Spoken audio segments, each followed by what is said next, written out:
श्री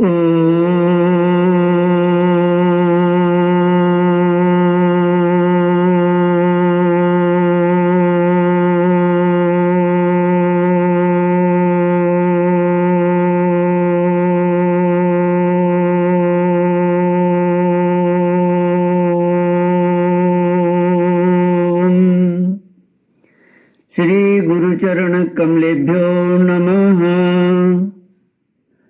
श्री गणेशाय नमः।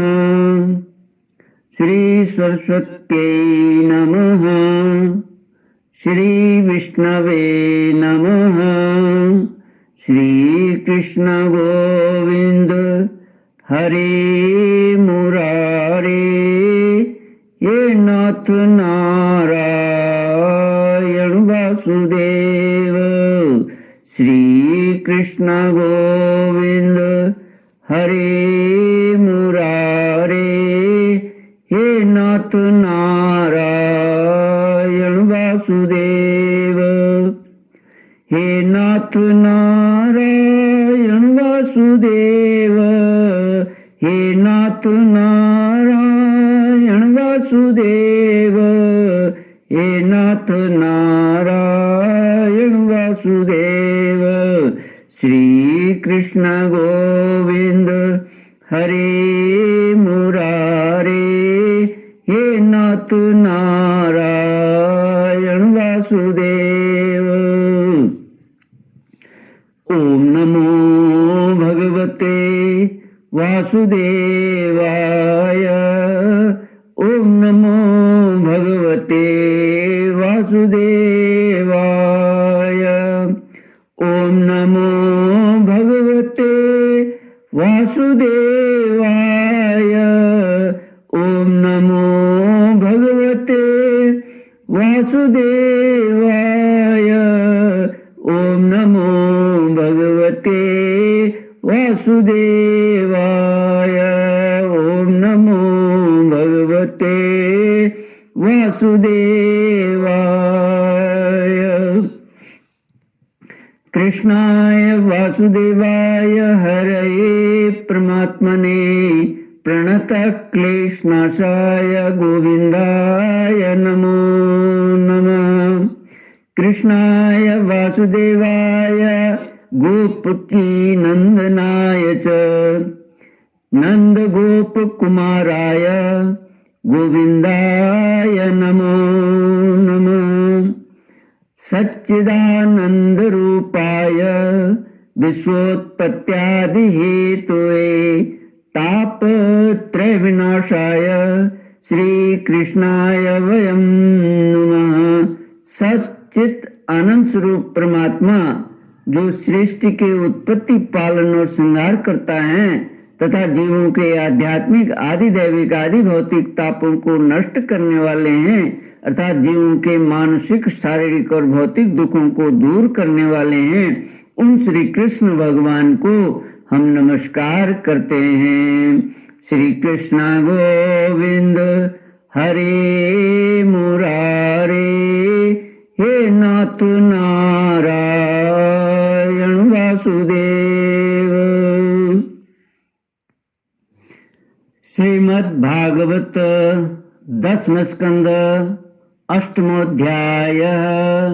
श्री शुक उवाच एवं धार्ष्ट्यानुशति कुरुते मेहनादिनिवास्तो। एवं धार्ष्ट्यान्युशति कुरुते मेहनादिनिवास्तो।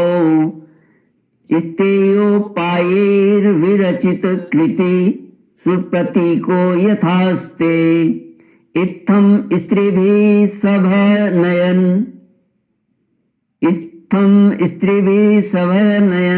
श्रीमुखालोकिनीभिर्व्याख्यातार्था प्रहसितमुखी न युपालब्धुमेच्छत। भगवान की बाल लीलाओं पर टीकाएं तथा रास लीला के प्रसंग पर व्याख्या। श्री सुखदेव जी कहते हैं कि यशोदा जी गोपियों के उलाहना पर सिर्फ हंसने लगती और अपने लाडले कन्हैया को इस बात का उलाहना भी न दे पाती, डांटने की बात तक नहीं सोच पाती। श्री हनुमान प्रसाद पोदार जी रास लीला के प्रसंग में कहते हैं कि रास लीला के संबंध में स्वयं भगवान ने गोपियों से कहा है कि गोपियों, तुमने लोक और परलोक के सारे बंधनों को काटकर मुझसे निष्कपट प्रेम किया है। यदि मैं तुम में से प्रत्येक के लिए अलग अलग अनंत काल तक जीवन धारण करके तुम्हारे प्रेम का बदला चुकाना चाहूं तो भी नहीं चुका सकता। मैं तुम्हारा ऋणी हूं और ऋणी ही रहूंगा। तुम मुझे अपने साधु स्वभाव से ऋण रहित मानकर और भी ऋणी बना दो, यही उत्तम है। सर्वलोक महेश्वर भगवान श्री कृष्ण स्वयं जिन महाभागा गोपियों के ऋणी रहना चाहते हैं, उनकी इच्छा होने से पूर्व ही भगवान पूर्ण कर दें, यह तो स्वाभाविक ही है। भला विचारिए तो सही, श्री कृष्ण आगत प्राणा, श्री कृष्ण रस भावित मति, गोपियों के मन की क्या स्थिति थी। गोपियों का तन मन धन सभी कुछ प्राण प्रियतम श्री कृष्ण का था। वे संसार में जीती थी, श्री कृष्ण के लिए घर में रहती थी, श्री कृष्ण के लिए और घर के सारे काम करती थी। श्री कृष्ण के लिए उनके निर्मल और योगेंद्र दुर्लभ पवित्र बुद्धि में श्री कृष्ण के सिवा अपना कुछ था ही नहीं। श्री कृष्ण के लिए ही, श्री कृष्ण को सुख पहुंचाने के लिए ही, श्री कृष्ण की निज सामग्री से ही श्री कृष्ण को पूजकर श्री कृष्ण को सुखी देखकर वे सुखी होती थी। प्रातः काल निद्रा टूटने के समय से लेकर रात को सोने तक वे जो कुछ भी करती थी सब श्री कृष्ण की प्रीति के लिए ही करती थी। यहाँ तक कि उनकी निद्रा भी श्री कृष्ण में ही होती थी। स्वप्न और सुषुप्ति दोनों में ही वे श्री कृष्ण की मधुर और शांत लीला देखती और अनुभव करती थी। रात को दही जमाते समय श्याम सुंदर की माधुरी छवि का ध्यान करती हुई प्रेममयी प्रत्येक गोपी यह अभिलाषा करती थी कि मेरा दही सुंदर जमे, श्री कृष्ण के लिए उसे बिलोकर मैं बढ़िया सा और बहुत सा माखन निकालूं और उसे उतनी ही ऊंची छीके पर रखूं जितने पर श्री कृष्ण के हाथ आसानी से पहुंच सकें। फिर मेरे प्राण धन श्री कृष्ण अपने सखाओं को साथ लेकर हंसते और क्रीड़ा करते हुए घर में पदार्पण करें, माखन लूटें और अपने सखाओं और बंदरों को लुटाएं, आनंद में मत होकर मेरे आंगन में नाचें और मैं किसी कोने में छिपकर इस लीला को अपनी आंखों से देखकर जीवन को सफल करूं और फिर अचानक ही पकड़कर हृदय से लगा लूं। सूरदास जी ने गाया है, मैया रे मोई माखन भावे, जो मेवा पकवान कहती तो मोही नहीं रुचि आवे।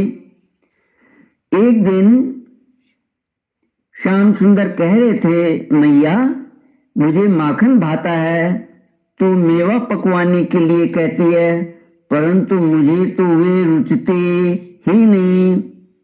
वहीं पीछे एक गोपी खड़ी श्याम सुंदर की बात सुन रही थी। उसने मन ही मन कामना की, मैं कब इन्हें अपने घर माखन खाते देखूंगी। ये मथानी के पास जाकर बैठेंगे, तब मैं छिप रहूंगी। प्रभु तो अंतर्यामी हैं, गोपी के मन की बात जान गए और उसके घर पहुंचे तथा उसके घर का माखन खाकर उसे सुख दिया। गयो श्याम तिहि ग्वालिनी के घर। उसे इतना आनंद हुआ कि वह फूली न समाई। सूरदास जी गाते हैं, फूले फिरति ग्वाली मन मेरे, पूछति सखी परस्पर बातें, पायो परियो कछु कहूं तेरी। वह खुशी से छक कर फूली फूली फिरने लगी। आनंद उसके हृदय में समा नहीं रहा था। सहेलियों ने पूछा, अरे तुझे कहीं कुछ बड़ा धन मिल गया है क्या? वह तो यह सुनकर और भी प्रेम विवल हो गई। उसका रोम रोम खिल उठा, वह गदगद हो गई, मुंह से बोली नहीं निकली। सखियों ने कहा, सखी ऐसी क्या बात है, हमें सुनाती क्यों नहीं? हमारे तो शरीर ही दो हैं, हमारा जी तो एक ही है, हम तुम दोनों एक ही रूप हैं, भला हमसे छिपाने की कौन सी बात है? तब उसके मुंह से इतना ही निकला, मैंने आज अनूप रूप देखा है। बस फिर वाणी रुक गई और प्रेम के आंसू बहने लगे। सभी गोपियों की यही दशा थी। ब्रज घर घर प्रगटी यह बात, दधि माखन चोरी करी ले हरी, ग्वाल सखा संग खात। रातों गोपियां जाग जाग कर प्रातः काल होने की बाट देखती। उनका मन श्री कृष्ण में लगता रहता, उनका मन श्री कृष्ण में लगा रहता। प्रातः काल जल्दी जल्दी दही मत कर माखन निकाल कर छीके पर रखती, कहीं प्राण धन आकर लौट न जाएं। इसलिए सब काम छोड़कर वे सबसे पहले यही काम करती और श्याम सुंदर की प्रतीक्षा में व्याकुल होती हुई मन ही मन सोचती, हाँ आज प्राण प्रियतम क्यों नहीं आए, इतनी देर क्यों हो गई? क्या आज इस दासी का घर पवित्र न करेंगे? क्या आज मेरे समर्पण किए हुए इस तुच्छ माखन का भोग लगाकर स्वयं सुखी होकर मुझे सुख न देंगे? कहीं यशोदा मैया ने तो उन्हें रोक नहीं लिया? उनके घर तो 9 लाख गौएं हैं, माखन की क्या कमी है? मेरे घर तो वे कृपा करके ही आते हैं। इन्हीं विचारों में आंसू बहाती हुई गोपी क्षण क्षण में दौड़कर दरवाजे पर जाती, लाज छोड़कर रास्ते की ओर देखती, सखियों से पूछती। एक एक निमेष उसके लिए युग के समान हो जाता। ऐसी भाग्यवती गोपियों की मनोकामना भगवान उनके घर पधार कर पूर्ण करते। सूरदास जी ने गाया है, प्रथम करे हरे माखन चोरे, ग्वालनी मन इच्छा करि पूरन, आप भजे ब्रज खोरे। मन में यही विचार करत हरे, ब्रज घर घर सब जाऊं, गोकुल जन्म लियो सुख कारण, सबके माखन खाऊं। बाल रूप जसमति मोही जाने, गोपनी मिली सुख भोग।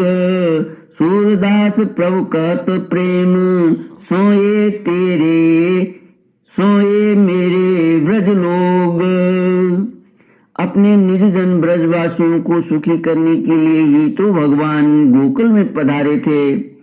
माखन तो नंद बाबा के घर पर कम नहीं था, लाख लाख गौएं थी, वे चाहे जितना खाते लुटाते, परंतु वे तो केवल नंद बाबा के ही नहीं, सभी ब्रजवासियों के अपने थे, सभी को सुख देना चाहते थे। गोपियों की लालसा पूरी करने के लिए ही वे उनके घर जाते और चुरा चुरा कर माखन खाते। यह वास्तव में चोरी नहीं, यह तो गोपियों की पूजा पद्धति का भगवान के द्वारा स्वीकार था। भक्त वत्सल भगवान भक्त की पूजा स्वीकार कैसे न करें। भगवान की इस दिव्य लीला माखन चोरी का रहस्य न जानने से के कारण ही कुछ लोग इसे आदर्श के विपरीत बतलाते हैं। उन्हें पहले समझना चाहिए चोरी क्या वस्तु है, वह किसकी होती है और कौन करता है। चोरी उसे कहते हैं जब किसी दूसरे की कोई चीज उसके इच्छा के बिना, उसके अनजाने में और आगे भी वह जान न पाए ऐसी इच्छा रखकर ले ली जाती है। भगवान श्री कृष्ण गोपियों के घर से माखन लेते थे, उनकी इच्छा से, गोपियों के अनजाने में नहीं, उनकी जान में, उनके देखते देखते और आगे जनाने की कोई बात नहीं है।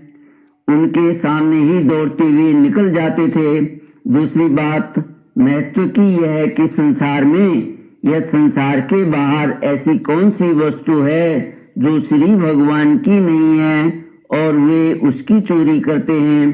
गोपियों का तो सर्वस्व श्री भगवान का था ही, सारा जगत ही उनका है, वे भला किसकी चोरी कर सकते हैं। हाँ, चोर तो वास्तव में वे लोग हैं जो भगवान की वस्तु को अपनी मानकर ममता आसक्ति में फंसे रहते हैं और दंड के पात्र बनते हैं। उपयुक्त सभी दृष्टियों से यही सिद्ध होता है कि माखन चोरी न थी, भगवान की दिव्य लीला थी। असल में गोपियों ने प्रेम की अधिकता से ही भगवान का प्रेम का नाम चोर रख दिया था, क्योंकि वे उनके चित्त चोर तो थे ही। जो लोग भगवान श्री कृष्ण को भगवान नहीं मानते, यद्यपि उन्हें श्रीमद् भागवत में वर्णित भगवान की लीला पर विचार करने का कोई अधिकार नहीं है, परंतु उनकी दृष्टि से भी इस प्रसंग में कोई आपत्तिजनक बात नहीं है, क्योंकि श्री कृष्ण उस समय लगभग 2-3 वर्ष के बच्चे थे और गोपियां अत्यधिक स्नेह के कारण उनके ऐसे ऐसे मधुर खेल देखना चाहती थी। श्री हनुमान प्रसाद पोदार जी कहते हैं, आशा है इससे शंका करने वालों को कुछ संतोष होगा। श्री कृष्ण गोविंद हरे मुरारे, हे नाथ नारायण वासुदेव। श्री कृष्ण गोविंद हरे मुरारे, हे नाथ नारायण वासुदेव। ओम पूर्णमद पूर्णमिदं पूर्णात् पूर्णमुदच्यते पूर्णस्य पूर्णमादाय पूर्णमेवावशिष्यते। ओम शांति शांति शांति। हरि ओम। श्री गुरुभ्यो नमः। हरि ओम।